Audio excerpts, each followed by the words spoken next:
Okay, good evening. It's Tuesday, March 5th, 2024, 5 p.m. We're in council chambers. I'm going to call this meeting to order.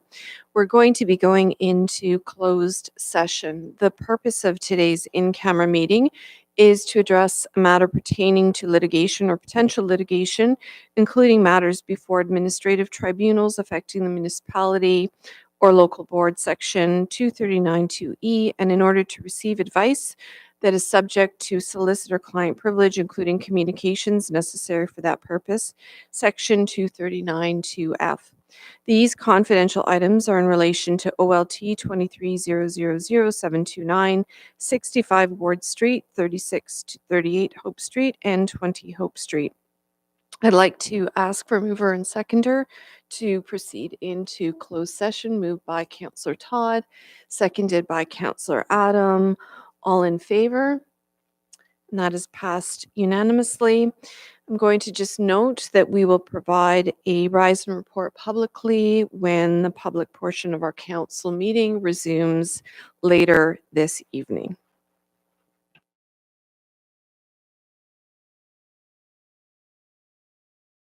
Okay, good evening. Welcome. It's Tuesday, March 5th, 2024, and I'm sorry we're late starting, but we had some technical issues, so I am calling this meeting to order at 6:34 p.m. And we're going to start with a moment of silent reflection, but before we do that, I'm going to just read out a couple of important reflections. March 8th is International Women's Day. On International Women's Day, we celebrate the cultural, social, and economic achievements of women in our community. In Port Hope, we are proud to have a remarkable team of women on staff, two of whom are with us, three of whom are with us this evening and at the council table, helping to foster a strong, vibrant, and thriving Northumberland. This year, Ramadan is expected to begin on the evening of March the 10th. Ramadan is a sacred month observed by Muslims worldwide, marked by fasting, prayer, reflection, and community. To all those in our community observing Ramadan Mubarak, we say Ramadan Mubarak, well wishes for a blessed and generous Ramadan. So, on those two notes, please join me in a moment of silence.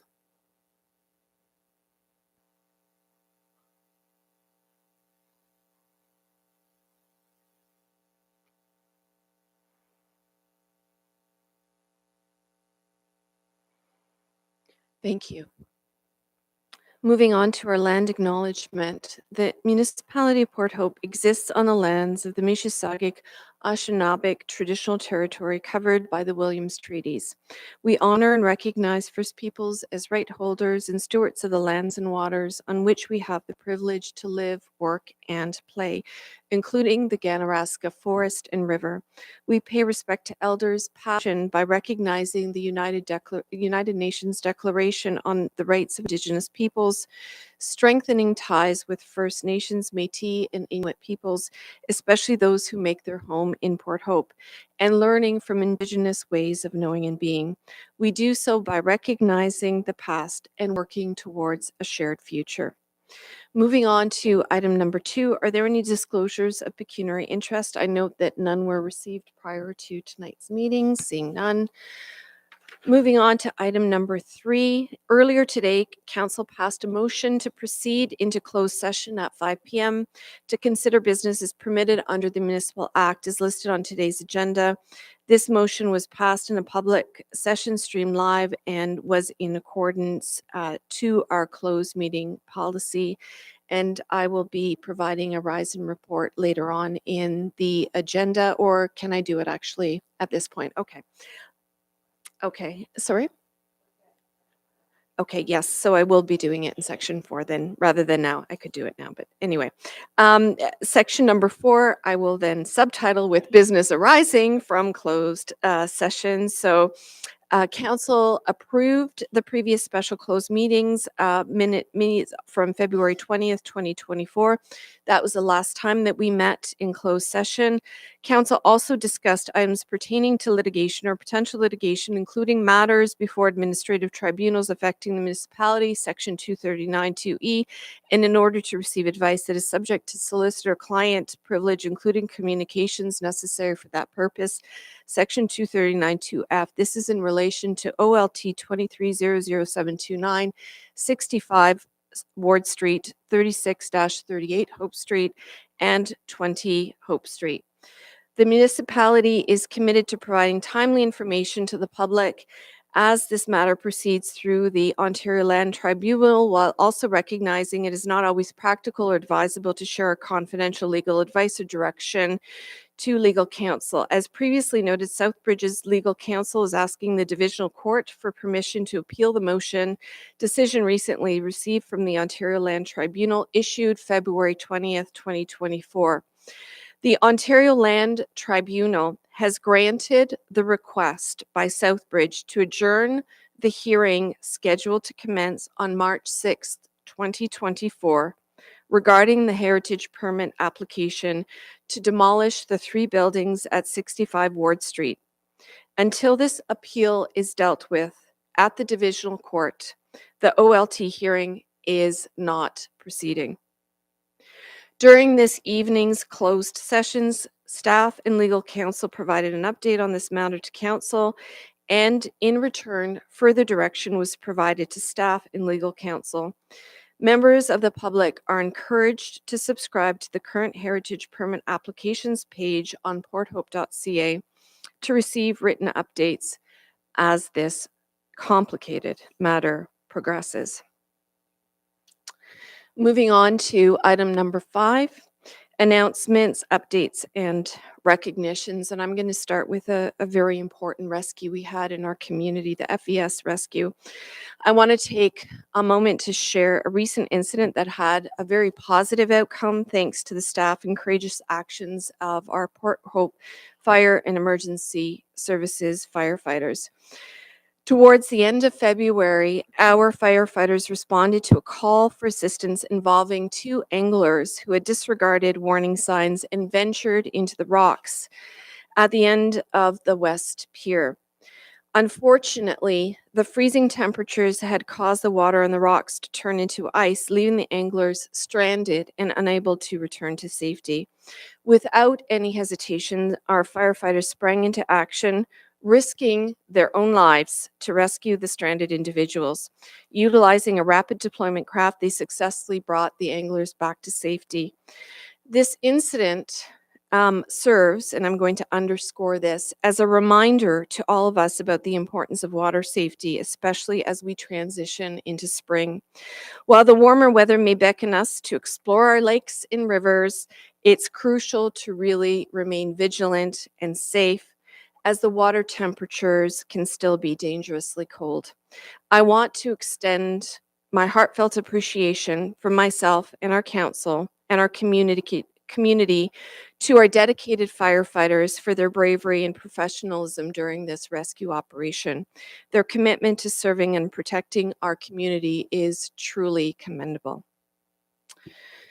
Moving on to awards for 2 events for festivals and from Festivals and Events Ontario for 2 of our festival and events. So I'm thrilled to share the wonderful news with all of you that Festivals and Events Ontario, FEO, has recently announced that 2 of our cherished Port Hope events have been recognized in the esteemed 2024 Top 100 Festival and Events in Ontario list, the Port Hope Arts Festival and the Port Hope Candlelight Festival.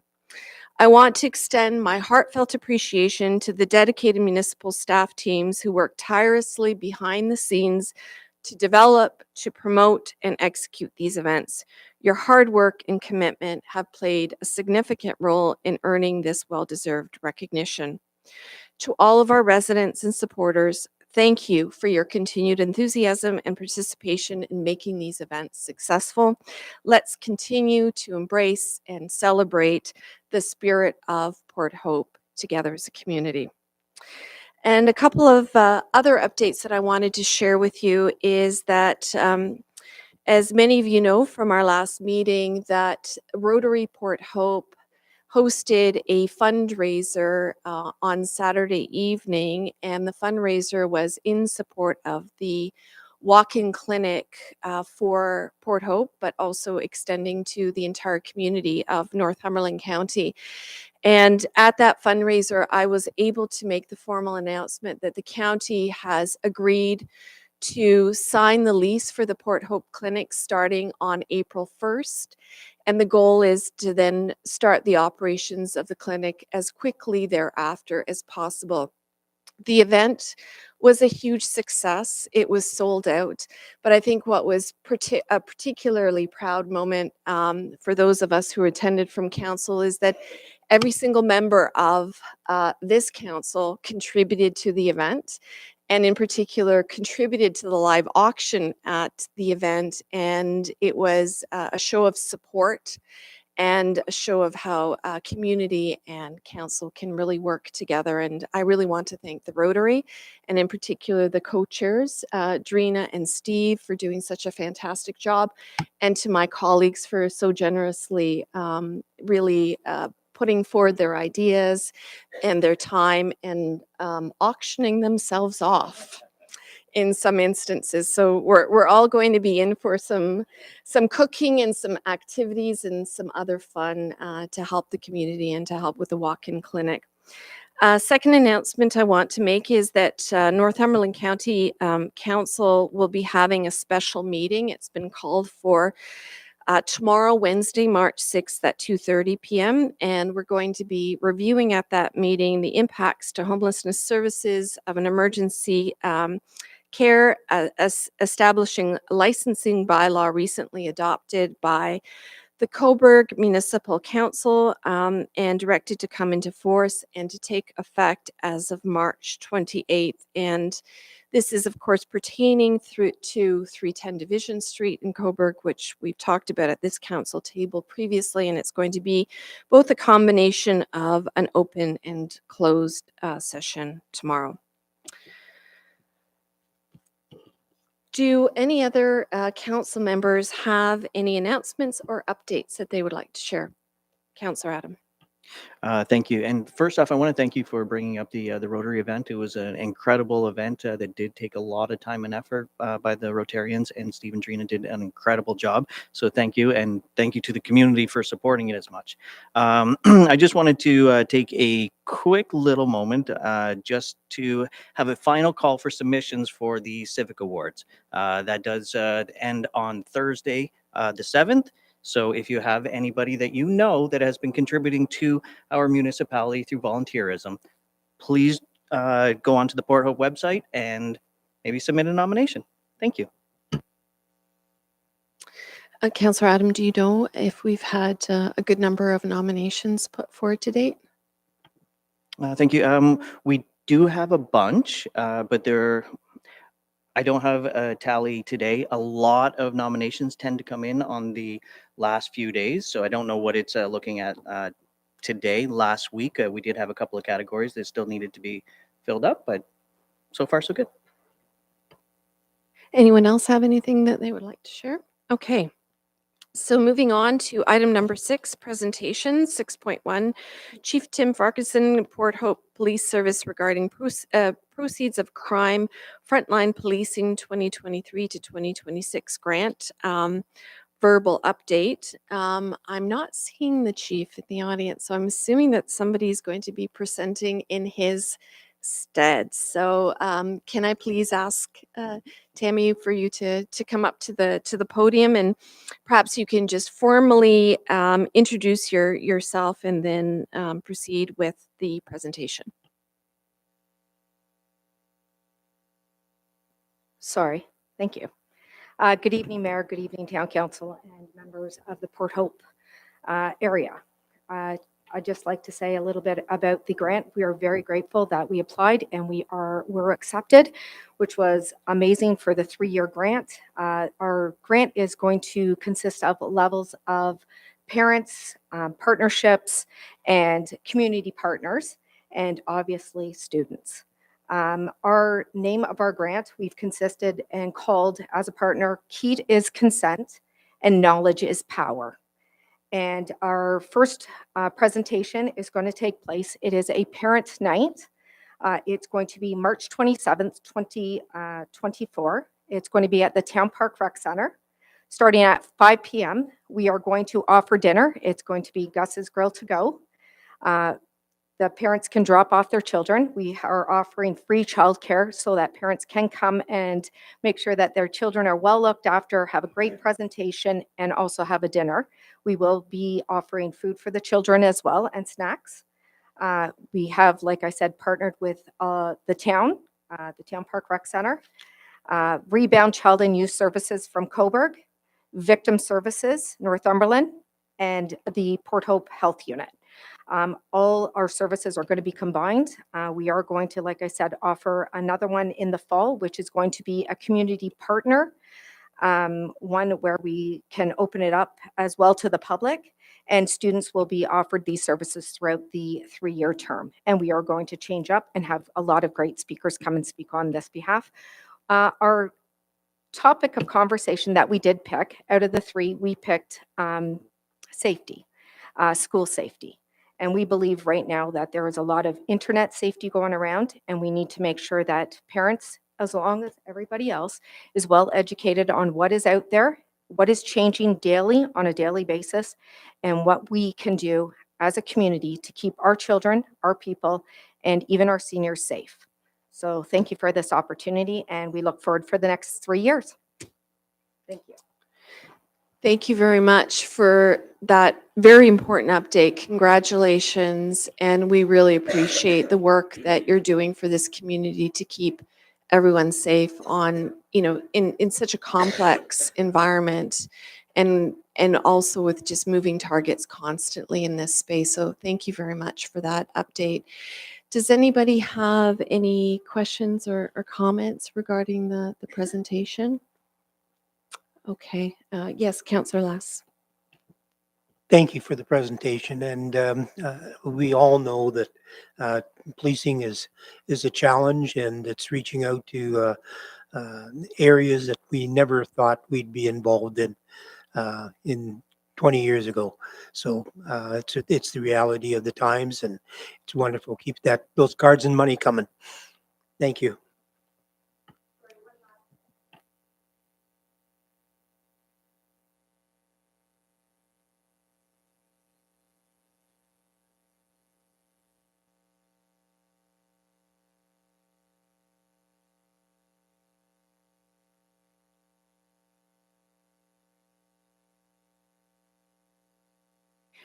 And just in case the public didn't hear that, the point was that you're always welcoming community input and conversation, because this is such a priority for the community. And one other point that I wanted to make is thank you for thinking about childcare. That is an important consideration for ensuring that these events are as accessible as possible, especially for families with young children. So thank you for taking that into account. It's a very important accessibility issue. Councillor Adam. Thank you. And I just wanted to also thank you for coming and doing this presentation. It reminds me how wonderful it is to have the Port Hope Police Service as a community service for us. So thank you so much. Okay, so the recommended action identified on the agenda is to receive this presentation for information. Would a member of the council like to move this for information? Councillor Adams, seconded by Councillor Mink. All in favor? And that's passed unanimously. Moving on to item number 7, deputations. Remember, deputations may only be made on a matter that is on the council agenda in accordance with our new procedural bylaw. Deputations are taking the place of question period at council. There's an opportunity for the public to express their views, concerns, and suggestions before Council makes decisions on related matters. You must register for the deputation in advance of the council meeting, and you can register up to 1 day before the council meeting takes place. Please visit the municipal website for more information. And tonight, we have no deputations. Moving on to item number 8, correspondence, we have none. And we're going to move on to item number 9, consent agenda, adoption of minutes. So items listed under the consent agenda are considered collectively as one motion. Council members may request that specific items be removed for separate discussion, deliberation, and action. The consent items are listed on the agenda. Would any member of council like to remove any of these items for separate discussion? Seeing none, can I get a mover and a seconder for this? Moved by Councillor Less, seconded by Councillor Todd. All in favor? And that is passed unanimously. Moving on to item 10, consent agenda for advisory committee and board meetings. Does anyone have anything that they would like to add before we vote on this item? Okay, seeing none, can I get a mover and seconder to receive this item for information? Moved by Councillor Mink and seconded by Councillor Adam. All in favor? And that is passed unanimously. Moving on to item number 11, committee reports and recommendations. I'm not going to be asking authors to introduce these reports. Just as a matter of information, they've already done so at the committee of the whole. This is an opportunity only for council members to provide further feedback on each item prior to voting. So moving on, then 11.1, motion from committee of the whole meeting, February 20th, 2024, regarding correspondence from the town of Cobourg re-management of 310 Division Street, an opportunity for community integration. Is there anything anyone would like to add on this before we vote on the matter? Councillor Mink? Thank you. So through the chair, last committee of the whole meeting, I argued against it and voted against it. I just wanted to be clear that I don't not support the town of Cobourg getting the support and the information they need from county. It's just the way that this is being escalated through petitioning and the other municipalities and sort of lobbying the county. I just don't think that path is the best approach. I did talk, there's reference in there about the town of Whitby and the region of Durham and using that method. I did talk to, or sorry, using that sort of policy that they were using. I did talk to a councillor or a member of council in Whitby about it. I don't feel comfortable supporting a document that talks about what another town is doing without fully understanding what that is. So again, I support Cobourg that, you should get the support and answers you need, but this method I can't support, which was why I'll be voting against it. Yes, Councillor Clare, Deputy Mayor Clare. I did want to add just as an update. So I attended the Inter-Municipal Task Force on Housing and Homelessness yesterday at the county offices, and there was representation from all of the lower tier municipalities in Northumberland at that meeting, as well as County CAO Jennifer Moore. And we did talk about this motion. It has not yet been deliberated on at all of the lower tiers, but there was a common sense in the room yesterday that lower tier municipalities need to be considered core stakeholders in projects that are county projects being implemented in our communities. And that is not something that has been effectively happening to date. And so for me, I support Cobourg because they are shouldering a lot of this of things on behalf of all of us in the county in terms of being the central location for social services and other services of the county. So I think, there's a reason to support it on that basis. But I also am very conscious of the affordable housing strategy for the county calls on lower tiers to identify land and to provide that land to the county for the purpose of developing housing projects. And when I look to the future and the possibility of Port Hope engaging with the county on such a future project, I really would be very concerned at the notion that we would simply be providing the land and then no longer be a stakeholder at the table in terms of determining what happens with that project and what it looks like and whether it's going to meet the specific needs of our community. So I think this would set a precedent that the lower tier that is going to be hosting that county project is a legitimate stakeholder and should be at the table and part of those discussions and have a say in how the county proceeds with such projects. And just following up on these two comments, having sat at the county council table through many of these discussions, I think it really behooves us to think about what it would be like should this project be occurring in Port Hope. And should we be in a position where we weren't given very clear metrics on roles and responsibilities and financial costs of housing and shouldering that responsibility and that burden? And I would certainly hope that if we weren't getting enough traction at the county table, that we would have the support from other lower municipalities to understand that there needs to be a fairness in the process. And Deputy Mayor, you make some good points that have already been part of the discussions at the county council table, and we continue to grapple with this issue as I've reported in terms of the meeting that's happening tomorrow. So we need to find a resolution, and we need to find fairness in not only who's shouldering the burden for these kinds of projects and activities, but who's shouldering the costs is associated with them as well. So I think it's a very important action that we are taking at this table. Is there anything else that anybody would like to add to this? Okay, so I'm going to ask for a mover and seconder to call the vote. Moved by Councillor Less, seconded by the Deputy Mayor. All in favor? And that is passed. Moving on to item 11.2, motion from Committee of the Whole meeting February 20th, 2024 regarding correspondence from the Township of Greater Madawaska re-support of Bill C-310 tax credit for volunteer fighter fires. Is there anything that anybody wants to add to this before I take a vote? Mover and seconder. Moved by the Deputy Mayor, seconded by Councillor Adam. All in favor? And that is passed unanimously. Moving on to 11.3, motion from Committee of the Whole meeting, February 20th, 2024, regarding correspondence from Prince Edward County, re-support for province to expand the lifespan of fire apparatus. Anything else? Okay, mover and seconder, moved by Councillor Adams, seconded by Councillor Todd. All in favor? That is passed unanimously.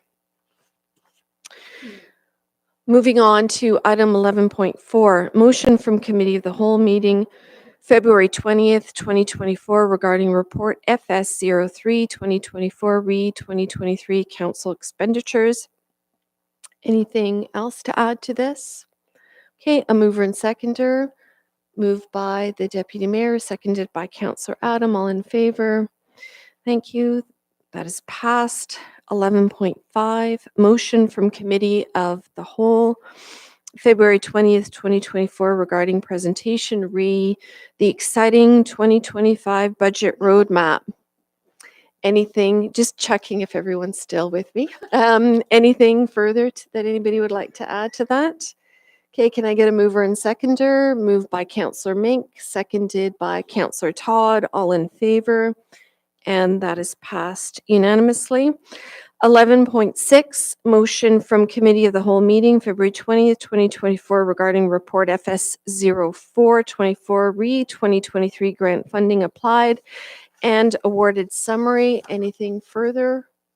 Okay, can I get a mover and seconder? Moved by Councillor Todd, seconded by Councillor Adam. All in favor?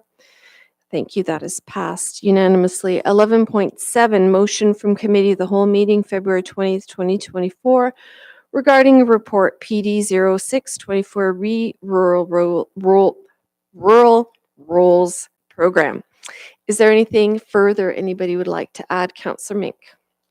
Thank you. Through the chair, just a quick question. How would this appear on the accessibility advisory agenda for information. Can that be passed over just as direction that I'm giving you? Yeah, absolutely. You can bring it forward at the next Accessibility Advisory Committee agenda, or we can make a note. We've got the recording secretary for that committee here, so we can bring that forward there as well.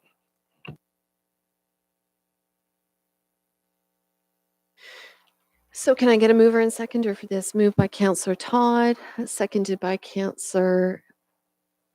Yeah. Okay. Yeah, well, I'm going to say Councillor Mink since she had the question. All in favor? And that is passed unanimously. Moving on then to item 11.8, motion from Committee of the Whole meeting, February 20th, 2024, regarding letter of support for Port Hope Walk-in Clinic to Northumberland County Council. Is there anything further anybody would like to add to that? Okay, can I get a mover and seconder? Moved by Councillor Less, seconded by the Deputy Mayor. All in favor? And that is passed unanimously. We have no notice of motions this evening, and we're now moving on to item 13, bylaws, the consent agenda. Bylaws are passed by consent agenda. However, tonight, I think it's important to consider each of these individually, as I'm sure that there will be some further discussion regarding the council appointment. So we're going to start with item 13.1. 2024, agreement with Port Hope Racket Club, use of tennis courts at Town Park Recreation Center, 2024 to 2044. Can I get a mover and a seconder for this? Moved by Councillor Adam, seconded by Councillor Mink, and all in favor? And that is unanimous.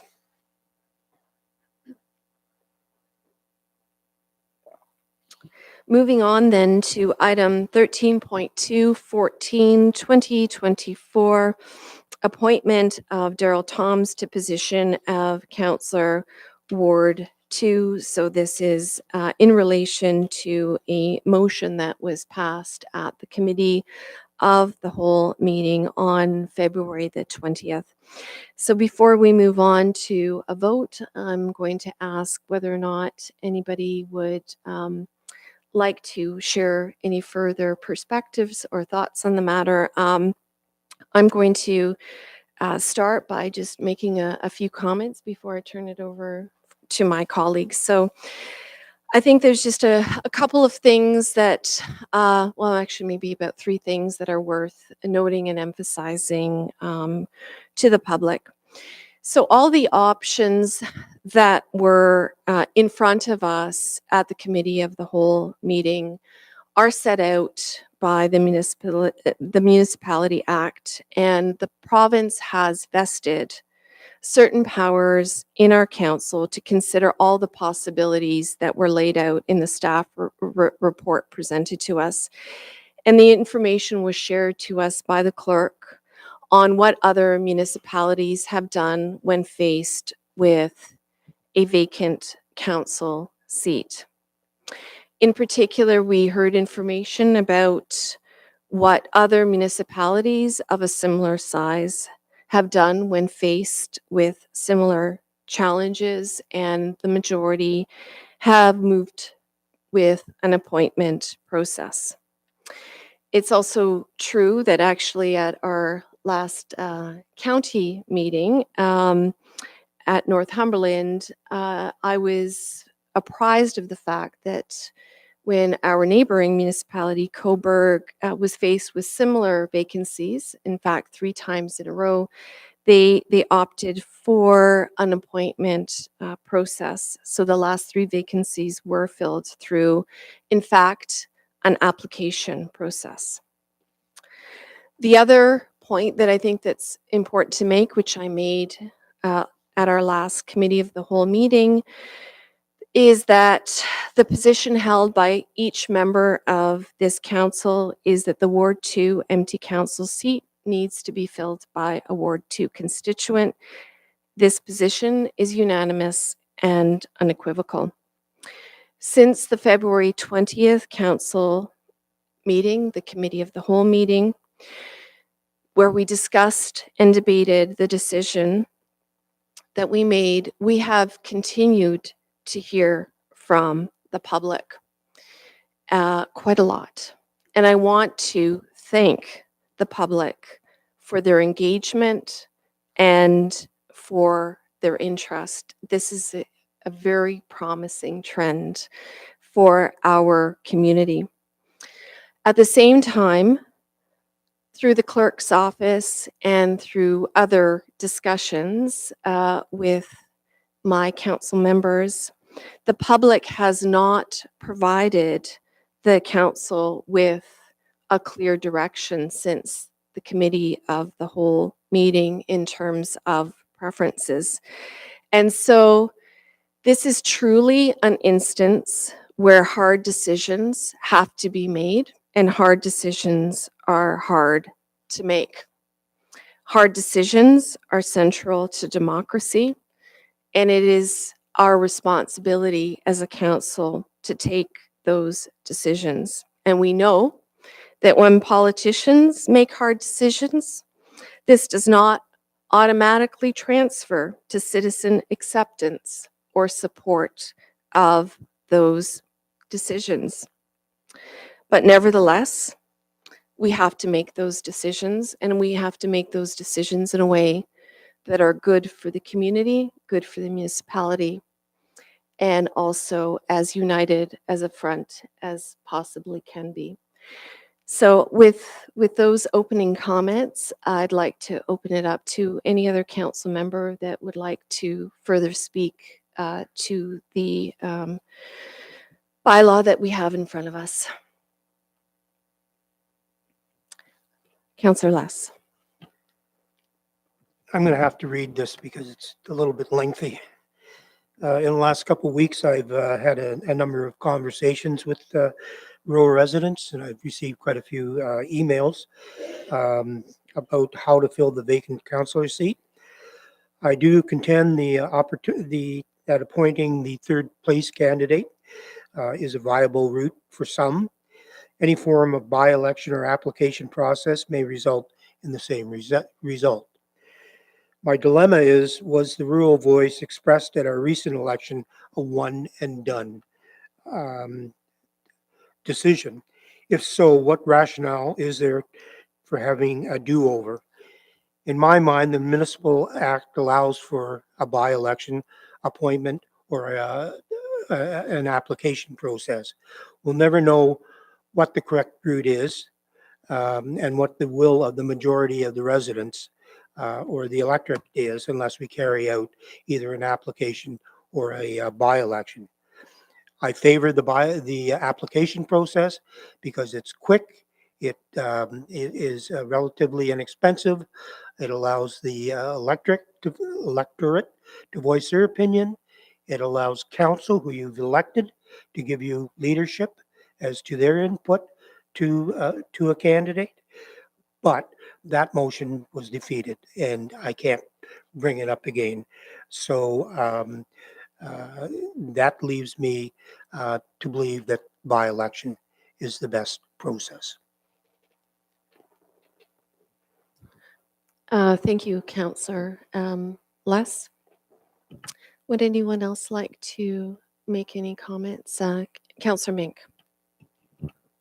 Thank you. So through the chair, at the beginning of the last committee of the whole meeting, I indicated that I've heard feedback that was split between appointing the next in line and having a by-election. And I also expressed that a large majority of the rural area is still unaware of a seat vacancy. And I can confirm that after 2 weeks, this information remains true. From the information I received, we've received 105 pieces of communication. 99 of those came in through email, and I've received 6 just verbally from people. And the results are 47 in favor of appointing the next in line, 52 in favor of a by-election, and 6 people who have indicated an appointment by application as the only option. And I continue to hear from rural residents that are unaware of the vacancy. Just last night, I enjoyed a game of euchre up at the Beaulieu Legion, and I spoke to residents of Ward 2 who aren't aware. And I asked them, how do you get news from Port Hope? Do you read the website? have you signed up for the emails? And the answer is, I don't have a computer. I don't know how to use the internet, and I don't know how to turn my computer on. And that may seem funny, but that is the truth. There's a lot of people out there that don't know how to use these devices and don't have access to it. So just keep that in mind, that there are still a lot of people, even after the decision we make today, who will not be aware that the person they voted for is not who is sitting up here until that information is delivered to them. I've heard a lot of information over the past 2 weeks, not just about how we fill this seat, but how we get information to the public and how we handle this. I've had a lot of people say that we need to have a better action plan on how to get this information out quickly, and that we need to have a better, to all residents, and that we need to have a contingency for these events. We know we're going to have an election every 4 years, so why are we not putting money aside that for this to happen again, that we have those funds available if we chose a by-election? But back to the matter at hand. I want to make it clear that when I chose a by-election, I'm not choosing this path to put any type, and I'm going to say Daryl's name this time because he's in the agenda. Last time we were calling him the next elected person, but he has a name. So it's not for me to put any sort of barrier or obstacle for Daryl to be here in that seat at all in any way. I have heard from everybody who would like the next in line, and I don't disagree with you. I think it's a very quick process. I think that it's less costly, and I think that Daryl has already ran in the election and shown an interest. I don't disagree. It's just that I agree with a by-election more. I've heard, and I'm not going to go through all the arguments, but I've heard from all sorts of people their reasoning behind the by-election. And when this is split 50-50 and we have the means of doing that, I think it is the most fair process. It gives Daryl an option to continue to campaign, and I think he is a front runner and he would have the support, but it gives other people that option as well to run. And it gives those people that went out to vote an option to vote again. We heard that only 38% of people voted in the last election. Well, when they find out that 15 months after they voted, their vote didn't count, what is the motivation to vote again? We still have 33 months left in this campaign, and they're voting for somebody that they want to call on when they have a question, and they should have that opportunity to voice that. So on that note, I'm not going to be here next week. I don't know what's going to happen here, but I do wish Daryl the very best. My absence is in no way a reflection on the decision that's made today, so I just want to make that clear, and I will be voting for a by-election. Thank you, Councillor Mink. Would anyone else like to make any comments around the table? So, oh, yes, Deputy Mayor. Yeah, I do want to just to comment, because I think it's we had a very fulsome discussion of this 2 weeks ago. At that time, we had only heard had 20 pieces of official correspondence, so a lot has happened since then. So what we did was we made a preliminary decision based on the best information we had available to us at that time. And I will say I have continued to track what I have been hearing. I have also, like my colleagues, directly gone out and talked to people, trying to get a cross section of the rural community, as I think, we all have felt is important to do. And it's been interesting to see how the discussion has unfolded. From where I sit, again, I'm looking at different data. Of course, there's thousands of people in Ward 2, and we're only here, we're talking about what we've heard from a couple of hundred. So it is understandable that we may not have exactly the same feedback. From where I sit, I still see a strong majority saying appoint the third runner-up, but I have seen that starting to shift. And the correspondence that we have received in the last week has been shifting and is a lot more split than what we were hearing in the initial weeks.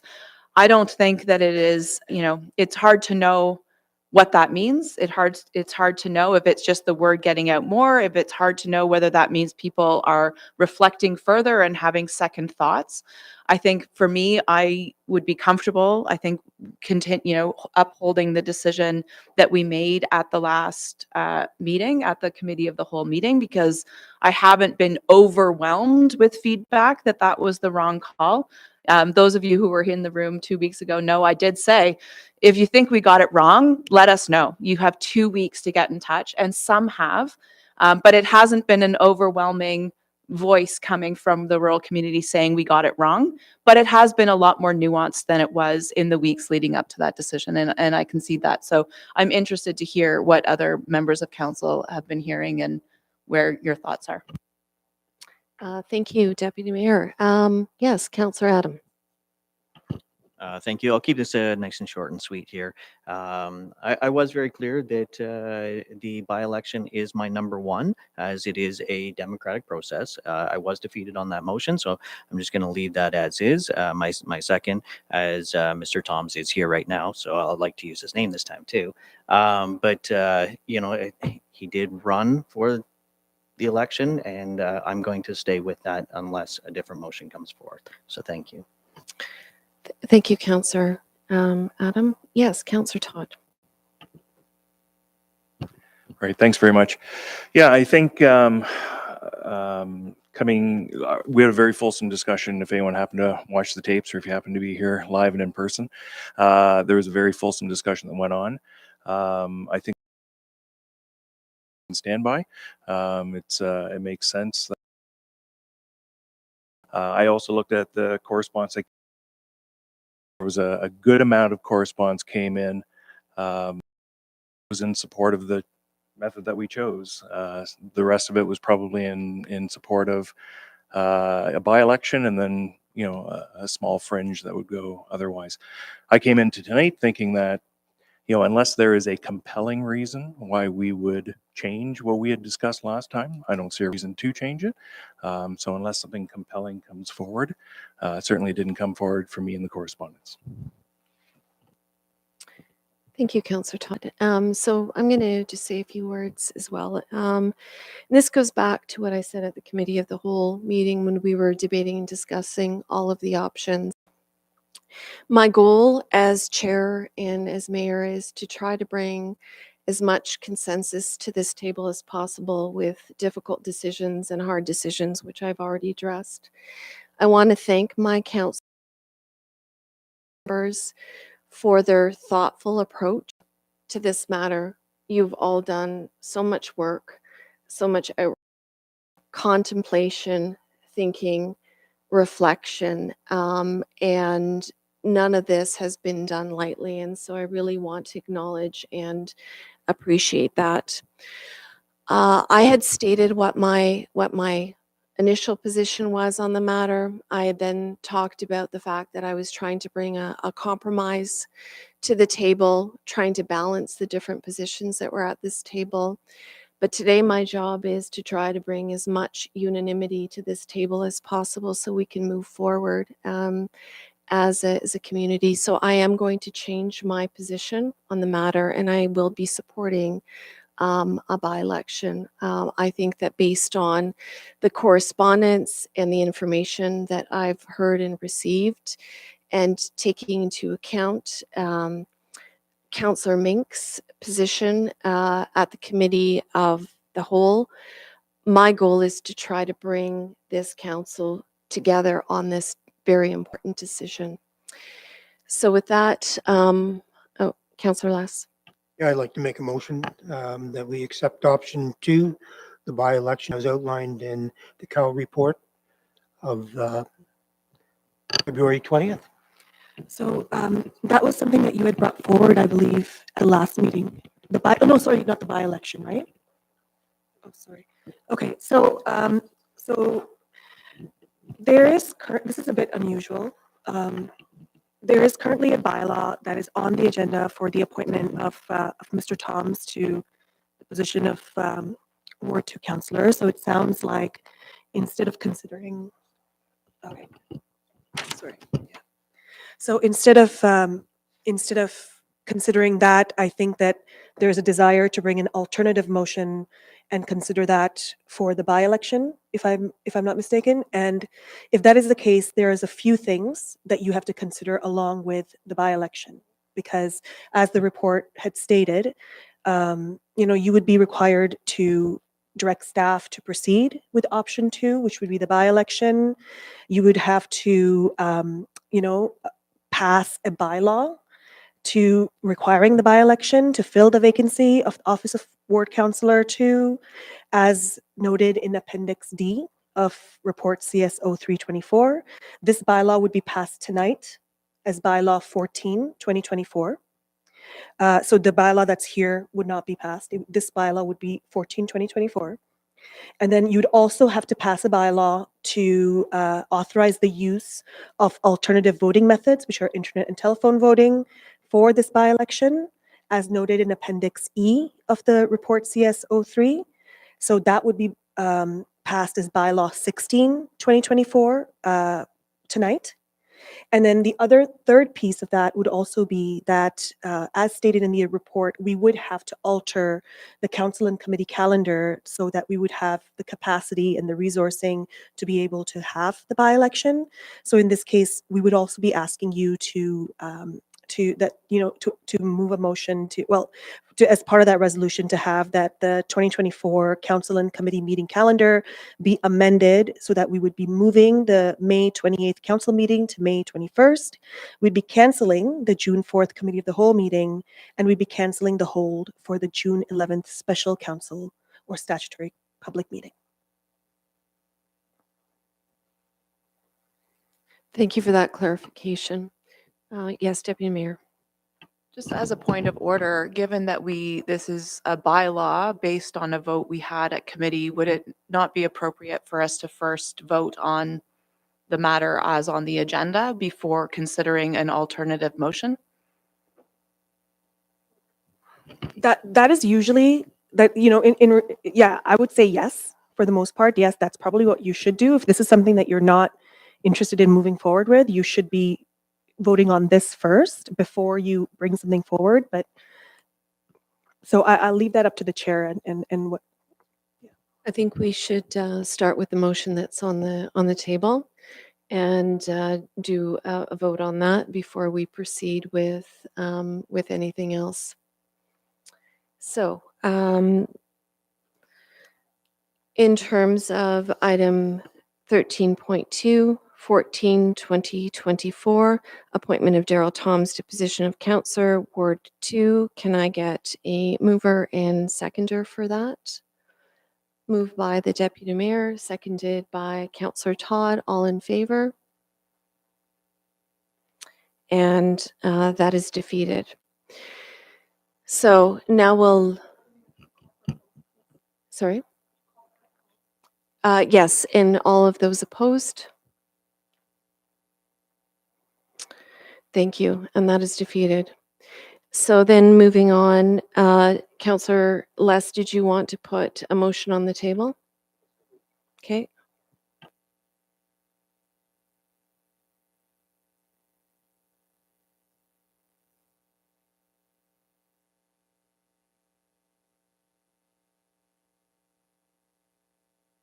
Okay.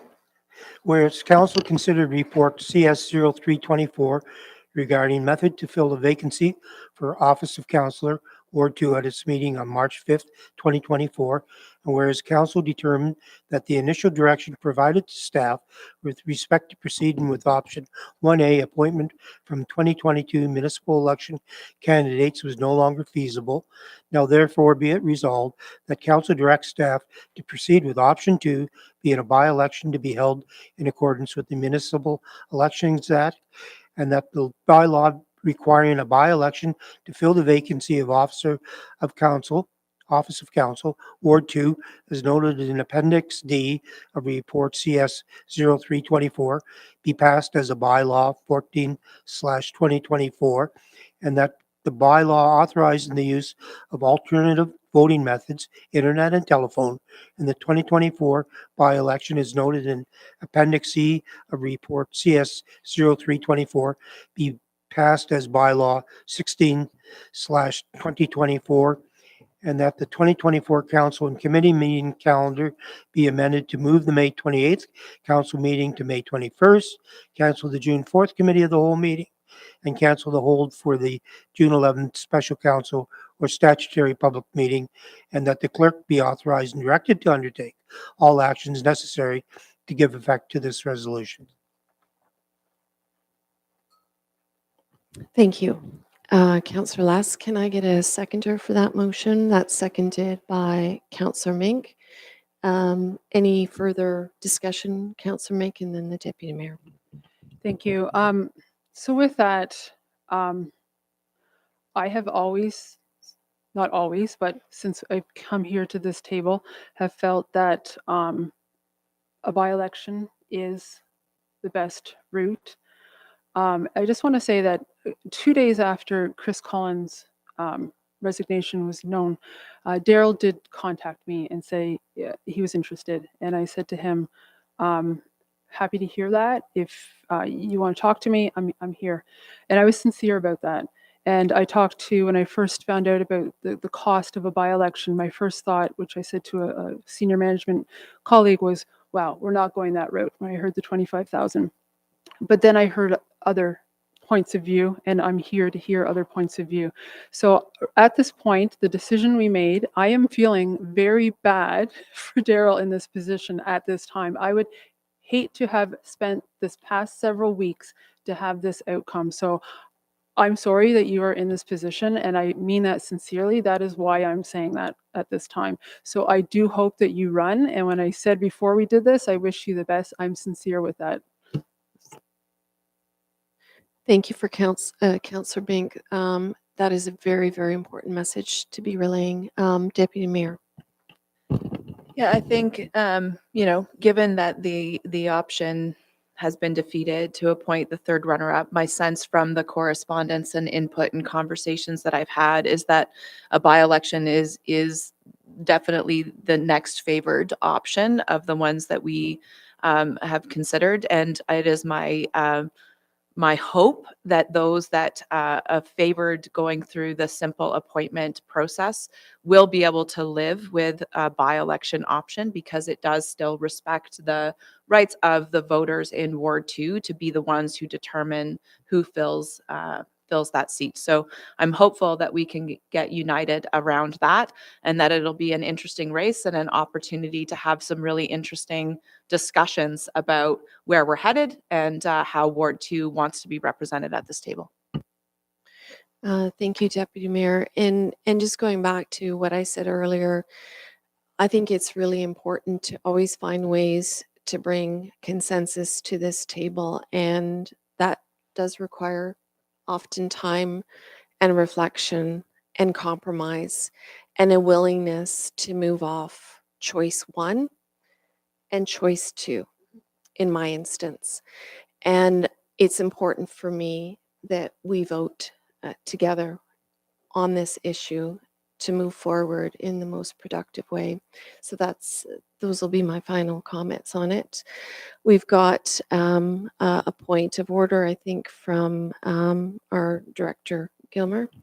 Thank you. Just simply for those in the audience, those following all at home, this isn't so much with respect to council's deliberation, just a matter of preparation for tonight's meeting. We took direction from Committee of the Whole 2 weeks ago and prepared the appropriate bylaw.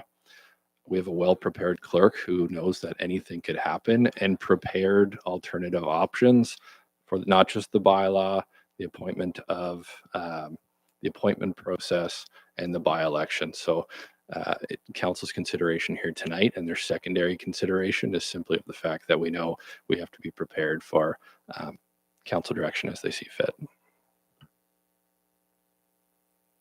Thank you for that. Thank you for your flexibility. Thank you for your preparation. Councillor Less. I can confirm there's two alternative motions that I've got in front of me. Okay, so shall we, yes, go ahead, Councillor Adam. Thank you. So thank you to our staff for as much work as you have done going above and beyond. I know we've had many conversations, and I've said right from day one that I personally believe that a by-election is the most democratic way of doing this. And I feel absolutely terrible for my friend Daryl back there. I don't know. I don't know what to say, buddy. But no, it's not personal at all. And it was never personal. And that's what I wanted to be very clear with everybody, is that this was just that the by-election is the most democratic way of doing it and allowing everybody to vote for who they want. So thank you. Deputy Mayor. Just picking up on the Director of Corporate Services comments, because we did have a couple of comments after the last meeting about whether there would be some flip-flopping. And I want to take a moment just to acknowledge that under our new procedural bylaw, this is exactly what is supposed to be happening, right? We make a preliminary decision. We then spend 2 weeks doing more consultation, talking to people, and we should be influenced by what we hear in those 2 weeks.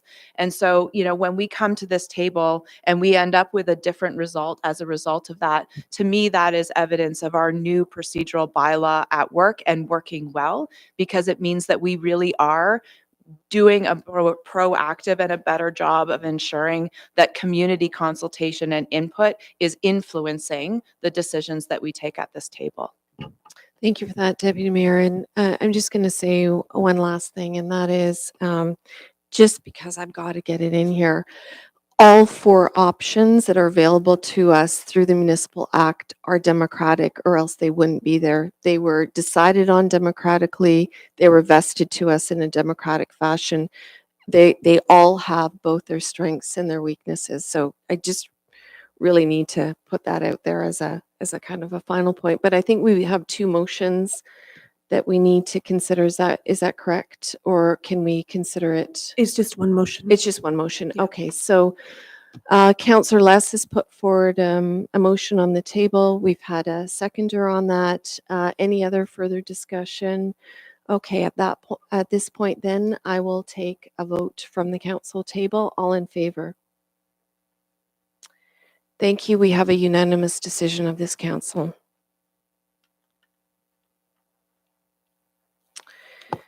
Moving on to item 14, confirmatory bylaw. It's now time for the confirmatory bylaw. This bylaw confirms the proceedings that took place this evening and provides a formal adoption through bylaw. Can I get a mover and seconder?